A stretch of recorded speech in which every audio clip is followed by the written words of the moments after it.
Hello, আসসালামু আলাইকুম।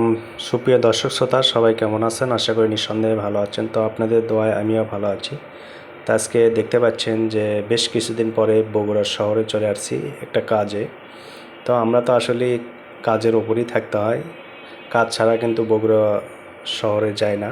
শহরে যেয়ে দেখি যে ভাই, যে যানজট আর জ্যাম, কি জানি একটা দলের কোনো একটা প্রোগ্রাম হচ্ছে, প্রচণ্ড যানজট। আর শহরে ঢোকার আগেই ওখানে দেখি ছাত্ররা আন্দোলন করতেছে লাঠি সোটা নিয়ে, সেই অবস্থা। তো যাই হোক, অনেক কষ্ট করে শহরের ভেতর ঢুকলাম, ঢুকে যে রিক্সা করে যাচ্ছি আমার গন্তব্যস্থলে। তো যাওয়ার পথে আপনাদের একটু ভিউটা দেখাচ্ছি। জানি না কতটুকু ভালো লাগবে আর কতটুকু খারাপ লাগবে সেটা জানি না, তবে আমাকে ভিডিও করতে ভালো লাগে, একটু আপনাদের মাঝে শেয়ার করি।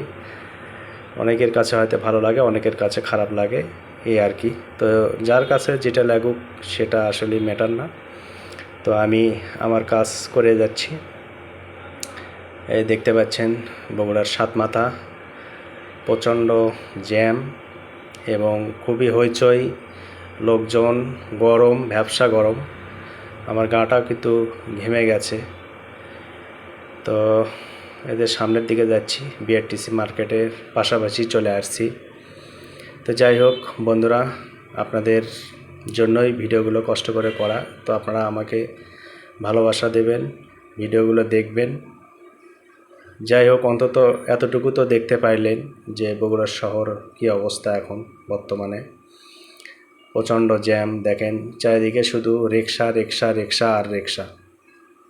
যেদিকে তাকাবেন, এই যে সাতমাথায় যে গোল চত্বর আছে, এটা আপনাদের দেখানোর চেষ্টা করতেছি। দেখেন খুবই সুন্দর, পাশ দিয়ে কিন্তু গাছ লাগাছে। এটা রাতের বেলা কিন্তু আলোকসজ্জা দিয়ে কিন্তু আরও চমৎকার লাগে। দিনের বেলা এই জন্য লাইটিংগুলো অফ করা আছে, রাতের বেলা কিন্তু অনেক চমৎকার লাগে এই জায়গাটা দেখতে।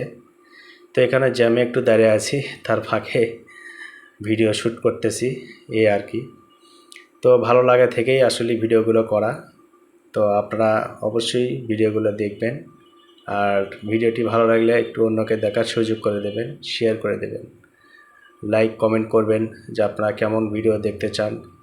তো আসলে করার চেষ্টা করব, এই আর কি। দেখতে পাচ্ছেন চারিদিকে শুধু জ্যাম আর জ্যাম। তো বগুড়া শহর কিন্তু এখন দ্বিতীয় রাজধানী বলা যায়। ঢাকার পরেই কিন্তু উত্তরবঙ্গের রাজধানী বগুড়া। এমন কোনো জিনিস নাই যে বগুড়া শহরে আপনি পাবেন না।